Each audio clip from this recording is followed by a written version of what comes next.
Hello everyone. So তোমালোকৰ এতিয়া কিয় হাৰ্ড ওয়াৰ্ক কৰিব লাগে?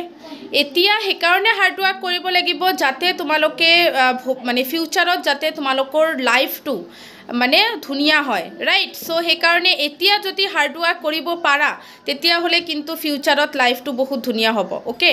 আৰু এতিয়া যদি তোমালোকে আৰাম কৰা তেতিয়া হলে ফিউচাৰটো কিন্তু একদম পুৰা বৰবাদ হৈ যাব।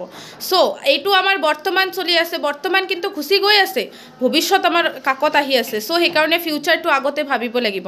সো বৰ্তমানত কষ্ট কৰা ফিউচাৰটো ভাল হ'ব, বৰ্তমানত মানে এনজয় কৰিবা ফিউচাৰটো বেয়া হ'ব, ওকে?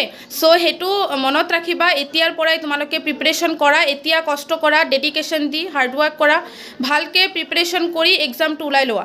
আড্ডা 24/7 নৰ্থ ইষ্টত যে অফাৰটো চলি আছে এইটো কিন্তু আজি লাষ্ট ডে। Y57 কোডটো ইউজ কৰা, সেই অফাৰটো গ্ৰেবছ কৰি লোৱা আৰু নিজৰ সপোনটো সাকসেস কৰি লোৱা। ষ্টৰত ভিজিট কৰা আৰু তোমালোকে অফাৰটো গ্ৰেব